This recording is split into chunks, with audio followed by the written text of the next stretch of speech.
In the summer of 1980, as the Cold War entered a phase that appeared outwardly stable, yet was internally brittle, Poland became the focal point of a crisis that exposed the structural weakness of the Eastern Bloc. Because for the first time since the post-war consolidation of communist rule, a mass independent social movement emerged inside a Warsaw Pact state that neither relied on armed rebellion nor accepted the legitimacy of one-party authority. And this mattered because the Polish solidarity crisis unfolded not as a sudden explosion, but as a slow, cumulative rupture driven by economic failure, moral authority, and collective discipline. Revealing a form of resistance the Soviet system was poorly equipped to defeat without destroying its own claims to stability. And the roots of this crisis lay in Poland's chronic economic mismanagement, where decades of central planning had produced shortages, debt, and declining living standards that eroded the social contract between the state and the working class it claimed to represent. And by the late 1970s, this erosion had become acute, as price increases collided with stagnant wages, sparking recurring unrest that the government suppressed temporarily but never resolved, creating a cycle of concession and retreat that trained society to recognize its own leverage. And when new price hikes were announced in the summer of 1980, the response followed a familiar pattern, with strikes erupting across industrial centers. Yet what distinguished this moment was the speed with which localized protests converged into a coordinated movement, centered on the Lenin shipyard in Gdansk, where workers articulated demands that went beyond wages to include the right to independent trade unions, freedom of expression, and respect for human dignity. And this expansion of demands transformed an economic dispute into a political challenge because it directly contradicted the ideological monopoly of the Communist Party. And as negotiations unfolded, the government faced an unprecedented dilemma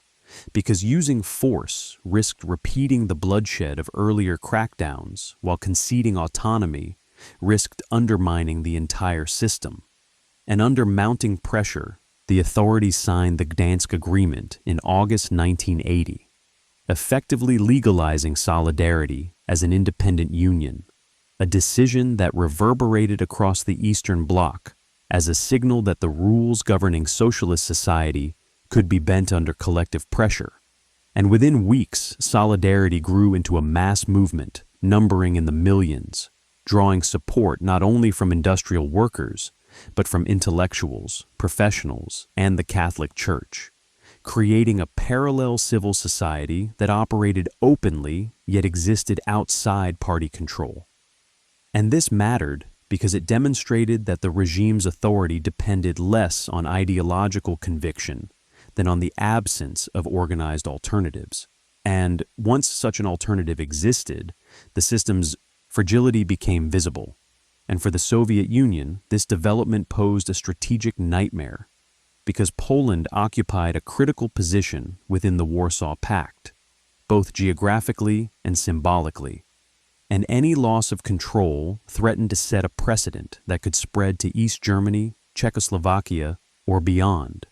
Yet direct military intervention carried enormous risk because the memory of 1956 and 1968 still loomed,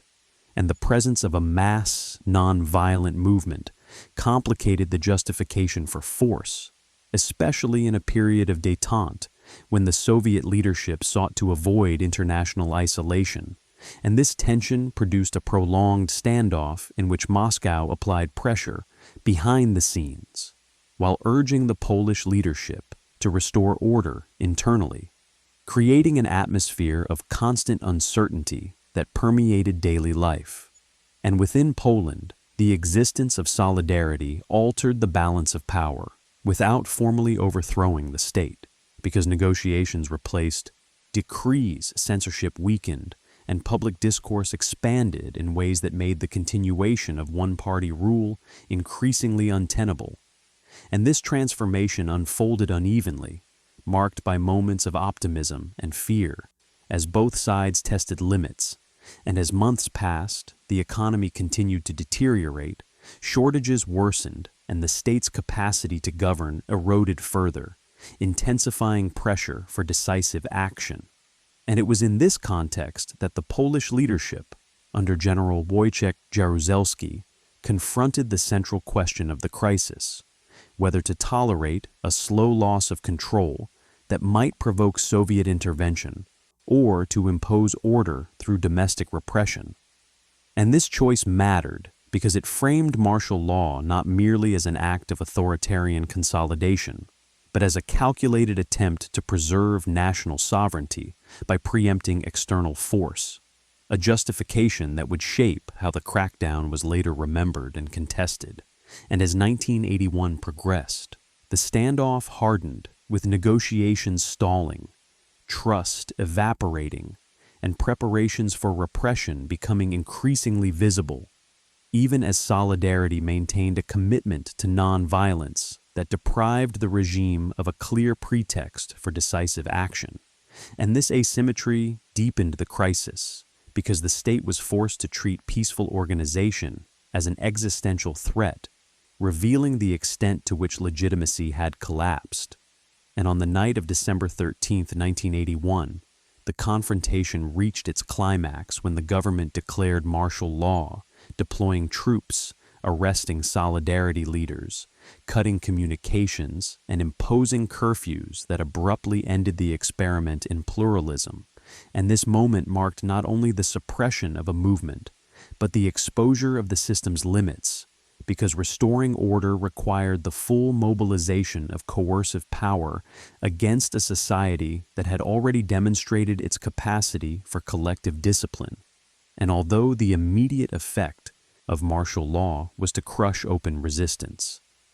the deeper impact was to confirm that the Eastern Bloc could no longer rely on ideological loyalty or economic performance to sustain control, only on force and fear. And this confirmation resonated far beyond Poland, because it signaled to both rulers and ruled that the social foundations of communist authority were eroding, even if the structures remained intact. And in this sense, the Polish Solidarity crisis represented a turning point within the Cold War, not because it produced immediate regime change, but because it revealed that mass resistance rooted in social solidarity, rather than armed revolt, could paralyze a Leninist state and force it into choices that exposed its dependence on repression, setting in motion dynamics that would continue to undermine the Eastern Bloc throughout the 1980s, as the memory of solidarity persisted beneath the surface, waiting for the moment when fear would recede and the balance between power and legitimacy would finally collapse. As the shock of martial law spread across Poland in the winter of 1981,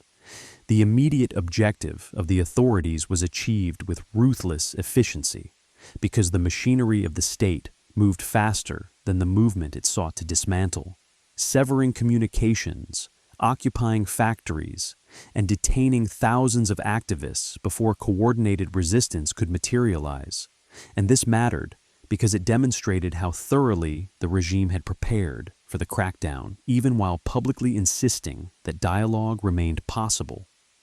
revealing the depth of its fear and the extent to which repression had become the default instrument of survival. And tanks in city streets, soldiers at shipyard gates, and armed patrols enforcing curfews transformed everyday life overnight, creating an atmosphere of shock designed to break momentum rather than to persuade. And yet the response from society was not one of immediate collapse, because although open protest was suppressed, the networks and habits forged during the Solidarity period did not disappear, retreating instead into homes, churches, and informal structures that preserved a sense of collective identity. And this persistence mattered because it revealed that the crisis had already moved beyond the level of organizational leadership into the realm of social consciousness, where arrests could decapitate visible structures, but not erase shared experience. And among those detained was Lech Wałęsa, whose removal was intended to symbolically end the movement, yet his absence paradoxically reinforced Solidarity's moral authority, because it underscored the asymmetry between a peaceful mass movement and a state that relied on coercion to govern. And as the weeks passed, the economy continued to deteriorate, shortages deepened, and the promise that martial law would restore stability proved hollow, undermining the regime's claim that repression was a temporary necessity rather than an admission of failure. And internationally, the crackdown shattered the illusion that the Eastern Bloc could reform itself without violence, because images of arrests and curfews contradicted years of rhetoric about socialist legality and popular rule, provoking condemnation from the West and sanctions that further strained Poland's already fragile economy, while at the same time, the Soviet Union carefully avoided overt intervention, allowing the Polish leadership to bear responsibility for repression while preserving the appearance of bloc unity. And this restraint mattered because it confirmed that Moscow preferred internal solutions to mass resistance, even if those solutions exposed the moral bankruptcy of the system. And within the Eastern Bloc, the lessons were absorbed quickly, as other regimes interpreted the Polish experience as proof that independent organization could be tolerated briefly, but would ultimately be crushed, reinforcing a culture of preemptive control and surveillance that narrowed political space across the region. And yet this lesson cut both ways, because it also demonstrated to societies that collective action could force concessions and expose weakness, even if it did not immediately triumph, planting seeds of expectation that would resurface later. And inside Poland, the church emerged as a crucial mediator, providing spaces where social ties could be maintained, and dissent expressed cautiously, reinforcing a parallel moral order that the state could not fully suppress without provoking broader backlash. And this role mattered because it highlighted the limits of coercion in a society where legitimacy had shifted away from the party. And as 1982 progressed, the regime gradually relaxed the most visible aspects of martial law while maintaining tight control over political life,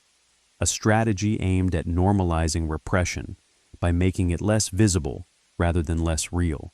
And this normalization reflected a broader Cold War pattern in which stability was achieved not through reconciliation, but through managed exhaustion, leaving society subdued but unconvinced. And the result was a frozen conflict within the state itself, where fear prevented open challenge, yet resentment and memory sustained a quiet refusal to accept the regime's moral authority,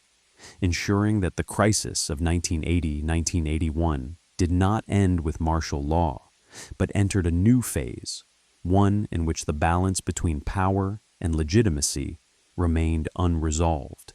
and where the state's victory was tactical rather than strategic, setting the stage for the slow erosion that would define the remainder of the decade.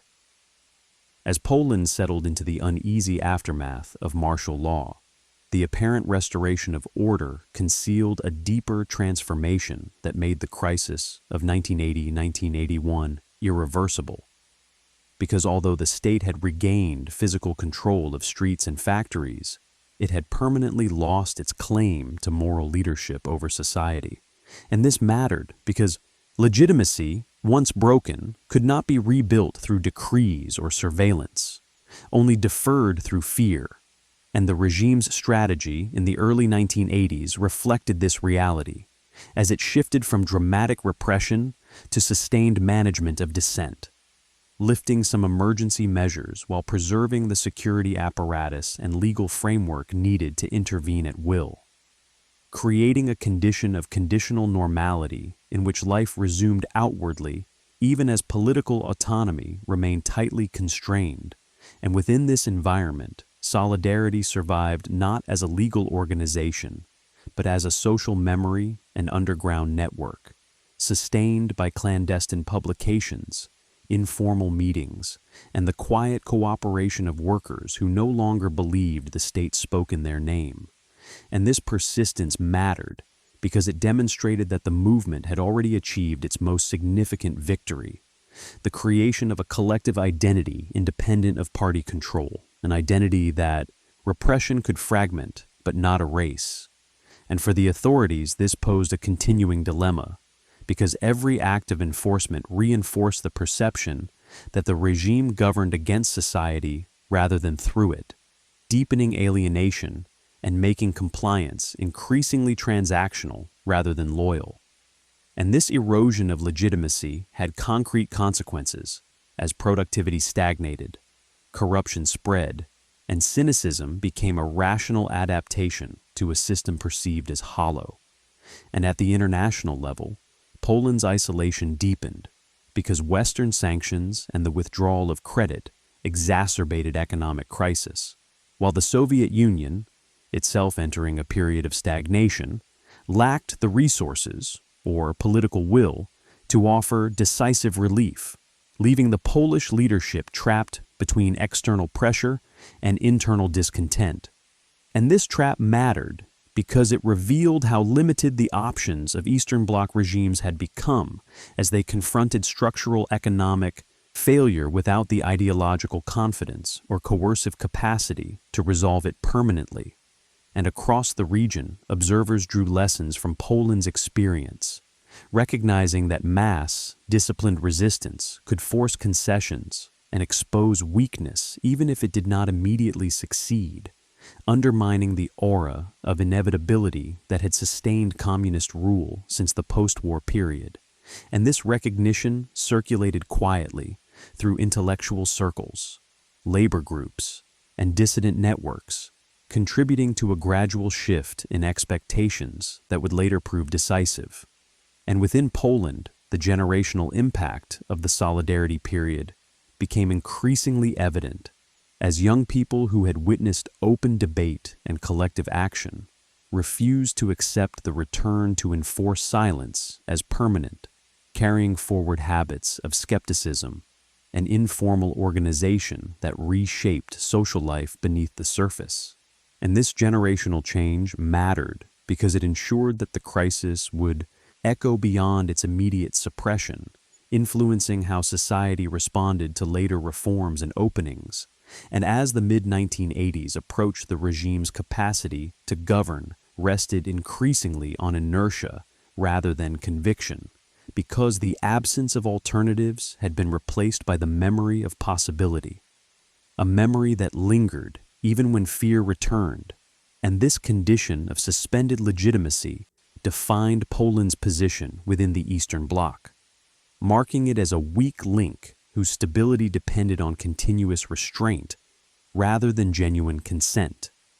And in this sense, the Polish solidarity crisis must be understood not as an isolated episode,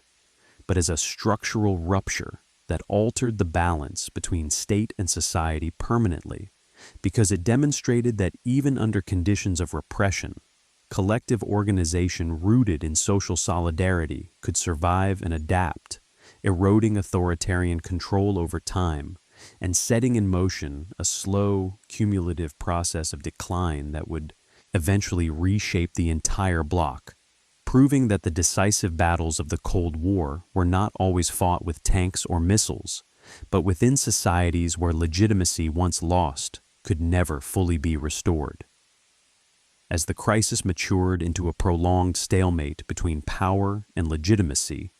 the Polish state increasingly resembled a regime governing through inertia rather than authority, because while martial law had silenced open opposition, it had failed to resolve the fundamental contradiction exposed in 1980, that the party no longer represented the society it claimed to rule. And this mattered because it transformed governance into an exercise in containment rather than leadership, where compliance was extracted through pressure and fatigue rather than belief. And this condition shaped everyday life throughout the mid-1980s, as shortages persisted, queues lengthened, and citizens learned to navigate a system whose rules were arbitrary yet predictable in their indifference to popular needs, reinforcing a culture of disengagement that hollowed out official institutions. And within this environment, the underground solidarity network adapted to survive, shifting from mass mobilization to selective resistance through samizdat publishing, covert coordination, and symbolic acts that preserved memory without provoking overwhelming retaliation. And this adaptation mattered because it allowed the movement to conserve strength and legitimacy while avoiding the kind of confrontation that the state could still suppress, turning time itself into an ally as economic decay and moral exhaustion weakened the regime from within. And for the leadership, this slow erosion posed a dilemma with no clear solution, because restoring ideological authority was impossible. Economic reform threatened political control, and continued repression risked international isolation without guaranteeing stability, leaving the system locked into a strategy of postponement rather than resolution. And this paralysis was mirrored at the Soviet level, where leadership changes and mounting economic pressures reduced Moscow's capacity to enforce conformity across the bloc, making Poland both a warning and a testing ground for the limits of coercion. And as the decade progressed, this weakening of central control became increasingly visible, because reforms initiated elsewhere raised expectations, while Poland's unresolved crisis highlighted the cost of delay. And this divergence mattered because it undermined the coherence of the Eastern Bloc, exposing variations in legitimacy and control that contradicted the image of monolithic unity. And within Poland, the memory of 1980-1981 functioned as a latent reference point, shaping how society interpreted new developments and reminding both rulers and ruled that collective action had once forced the state to negotiate, a lesson that could not be unlearned. And this memory was reinforced by the role of the Church, which continued to act as a moral anchor and intermediary, maintaining spaces where social trust could survive outside party structures. And this continuity mattered because it preserved an alternative source of legitimacy that the state could neither absorb nor eliminate. And as external conditions shifted in the late 1980s, the Polish regime found itself increasingly isolated, not only internationally, but domestically,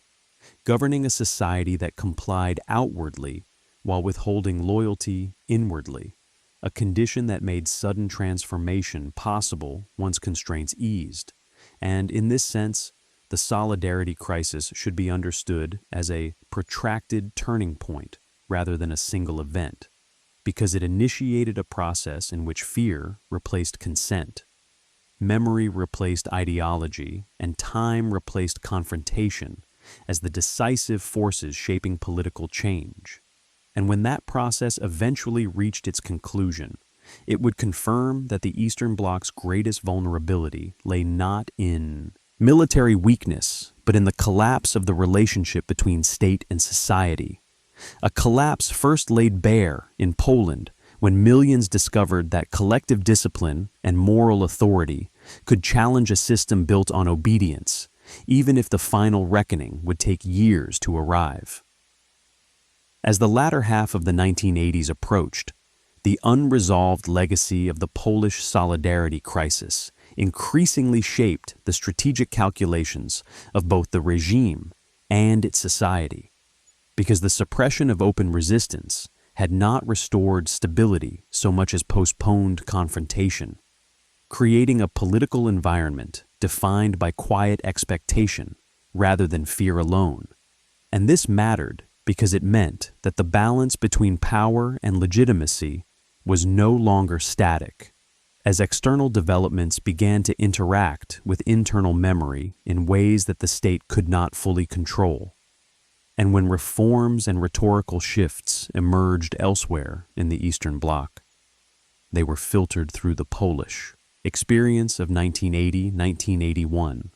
reinforcing the belief that negotiation was possible and that repression was not inevitable. And within this context, the regime's authority continued to erode as economic hardship persisted and informal networks of exchange and cooperation expanded beyond official channels, further hollowing out the planned economy and demonstrating society's capacity to function independently of state structures. And this independence mattered because it reduced the cost of dissent, making compliance increasingly symbolic rather than essential to survival. And for Solidarity's underground leadership, the challenge became one of timing rather than mobilization. Preserving cohesion while waiting for conditions that would allow re-emergence without provoking a return to mass repression. And this strategic patience contrasted sharply with the state's reactive posture, which oscillated between limited reform and renewed pressure without articulating a credible vision for the future, reinforcing the perception that authority was provisional and contingent. And at the international level, Poland's predicament illustrated the growing constraints on Soviet power, because Moscow's reluctance to intervene militarily signaled a tacit acceptance that coercion had limits, encouraging both elites and dissidents to test boundaries more openly. And this shift mattered because it transformed the memory of martial law from a deterrent into a reference point, a reminder of what the regime could do, but also of what it could not ultimately prevent. And as dialogue cautiously resumed in the late 1980s, the underlying reality became unavoidable, that the state could no longer govern without engaging the very movement it had attempted to destroy, confirming that the crisis of 1980-1981 had never truly ended, but had instead been deferred.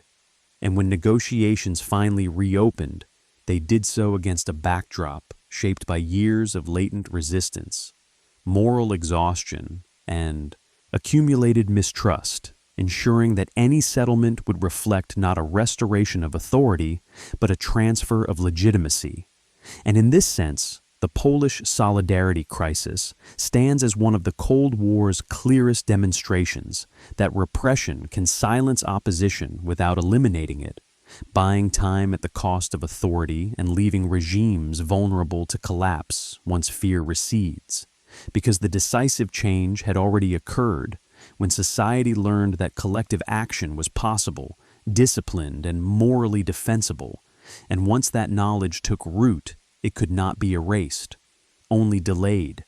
making the eventual unraveling of communist control in Poland not a sudden miracle, but the long-delayed outcome of a rupture, first exposed when workers demanded dignity and discovered their own power,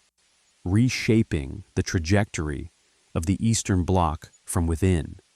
and revealing that the Cold War's end would be driven as much by internal legitimacy crises as by external pressure. As the accumulated pressures of the decade converged,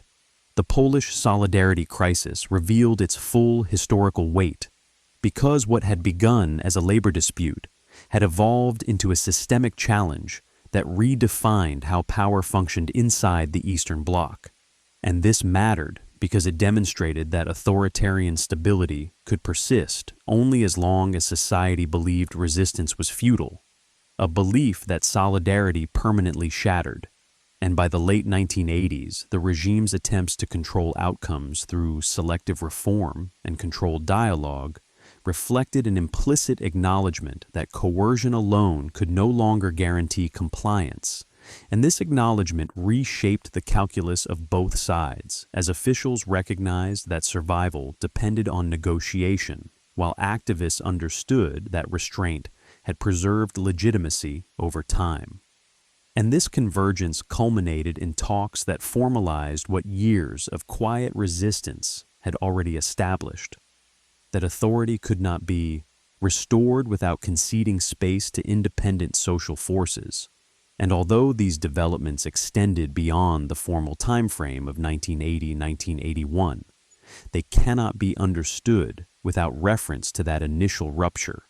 because the memory of mass discipline, negotiated concessions, and martial law's moral failure framed every subsequent interaction. And this continuity matters because it reveals how political change in the Cold War often unfolded through delayed consequences rather than immediate outcomes, where suppression masked transformation rather than preventing it, and for the Eastern Bloc as a whole, Poland's experience functioned as both warning and template,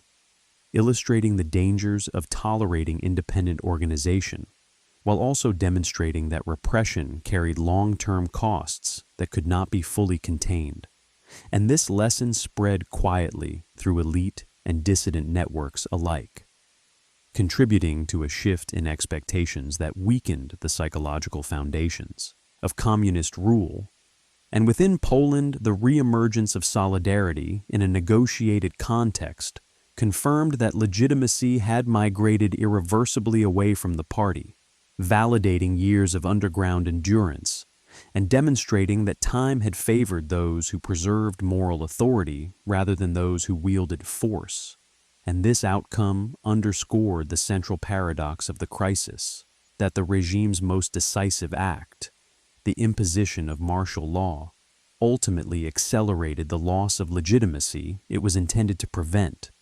exposing the limits of repression in a society that had already experienced collective empowerment.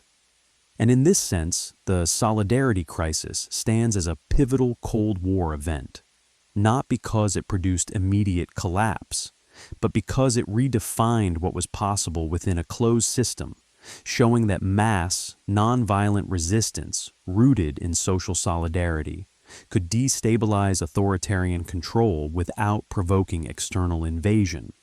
a realization that altered the strategic landscape of the Cold War by shifting the locus of change inward, away from tanks and treaties, and toward legitimacy and consent. And as the Eastern Bloc unraveled at the end of the decade,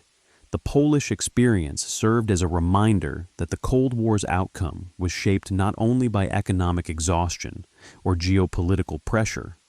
but by societies that learned, remembered, and waited, transforming fear into discipline and endurance into victory. And it is this slow, cumulative transformation, first revealed in Poland in 1980-1981, that marks the solidarity crisis as one of the most consequential internal struggles of the Cold War, because it proved that once legitimacy collapses, force can delay change but cannot prevent it. As the broader Cold War context shifted toward its final phase, the Polish solidarity crisis increasingly appeared not as an isolated anomaly, but as the prototype for how communist authority would ultimately unravel across Eastern Europe, because it demonstrated that regimes built on monopoly control could survive economic failure and international pressure, but not the emergence of an organized society that no longer feared them.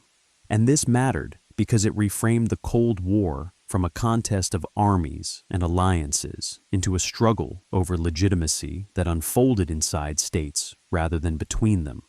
And in Poland, the lessons of 1980-1981 shaped both elite behavior and popular expectation,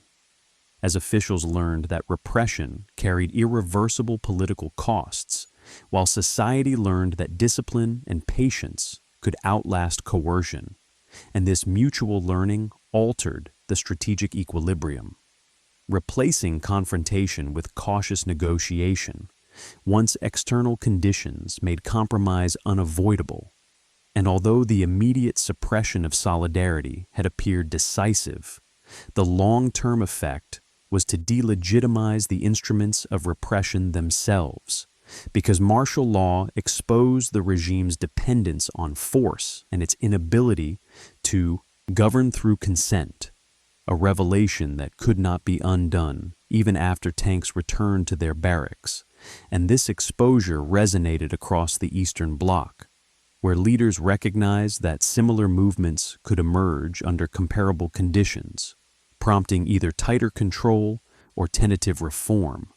both of which carried risks. And within Poland, the memory of the crisis became a reference point that structured political imagination, shaping how citizens interpreted state actions and measured credibility, ensuring that official promises were no longer taken at face value. And this skepticism mattered because it transformed compliance into calculation, reducing the regime's ability to mobilize enthusiasm or sacrifice, And as the Soviet Union's own authority weakened in the late 1980s, the constraints that had justified repression in Poland loosened, allowing the latent consequences of the Solidarity period to surface openly. And when political space finally reopened, the transition reflected the accumulated weight of years in which society had learned to organize, communicate, and trust itself independently of the party, confirming that the decisive shift had occurred long before formal change. And in this sense, the Solidarity crisis illustrates a core truth of Cold War history, that power sustained by fear can endure for years, but once legitimacy is lost, it becomes brittle, vulnerable to sudden collapse when external conditions change. And Poland's experience showed that such collapse need not be violent or externally imposed, but can emerge from within when a society retains memory, cohesion, and moral authority under repression. And this insight reshaped how historians understand the Cold War's end,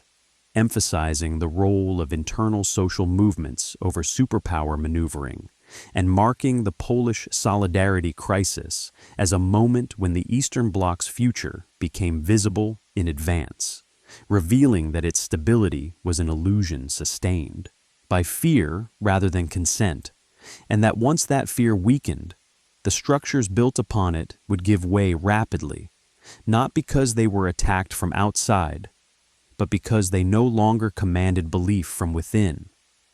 As the consequences of the Polish Solidarity crisis became fully apparent, it was clear that the events of 1980-1981 had permanently altered the internal logic of the Eastern Bloc, because they demonstrated that communist systems could be forced into negotiation not by armed rebellion or foreign intervention, but by disciplined, mass-based resistance that exposed the gap between ideological claims and lived reality. And this mattered because it revealed a vulnerability that no amount of censorship or surveillance could permanently seal once society had crossed the threshold of collective self-recognition. And in Poland, this recognition reshaped political life, even during periods of apparent calm, as the regime's authority was reduced to administrative control rather than moral leadership, compelling officials to govern through avoidance and delay rather than initiative. And this condition spread outward because other Eastern European societies watched Poland closely and absorbed its lesson, that pressure applied collectively and patiently could yield concessions without triggering immediate invasion, undermining the psychological foundations of one-party rule. And this diffusion of expectation mattered because it weakened the deterrent effect of repression across the bloc, making fear less absolute and opening space for cautious experimentation elsewhere. And as economic stagnation deepened throughout the 1980s, the absence of legitimacy became increasingly costly because regimes lacked the social trust needed to mobilize cooperation or sacrifice, accelerating decay from within. And in this sense, solidarity functioned as both a movement and a precedent, demonstrating how organized society could survive repression and re-emerge when conditions shifted. And when negotiations eventually resumed in Poland, the outcome reflected years of latent transformation rather than sudden conversion, confirming that the regime no longer possessed the authority to dictate terms unilaterally. And this confirmation echoed beyond Poland, signaling that the Eastern Bloc's cohesion rested on compliance rather than conviction, and that once compliance weakened, collapse could follow rapidly. And as historians later traced the chain of events leading to the end of communist rule in Eastern Europe, the Solidarity crisis emerged as a critical inflection point because it showed in advance what would later become unmistakable, that legitimacy, not force, was the decisive currency of power, and that when legitimacy was lost, even the most disciplined systems could not sustain themselves indefinitely. And this realization reshaped interpretations of the Cold War's conclusion, shifting emphasis away from superpower confrontation toward internal social dynamics and underscoring how the final unraveling of the Eastern Bloc was prepared long before it became visible, in moments when ordinary people discovered that collective action could suspend fear and compel the state to respond, even if only temporarily. And in this sense, the Polish solidarity crisis stands as one of the Cold War's most consequential internal struggles, because it revealed the mechanism by which authoritarian systems would ultimately fail, not through defeat in war, but through the slow erosion of legitimacy that repression could delay but never reverse, marking the point at which the Eastern Bloc's future ceased to be a matter of speculation and became a question of time. In closing, the Polish solidarity crisis of 1980-1981 stands as one of the Cold War's most decisive internal confrontations because it exposed, with rare clarity, the point at which a system built on ideological monopoly and coercive control could no longer command obedience. Without revealing its own illegitimacy, and what makes this episode so consequential is not that it immediately ended communist rule in Poland,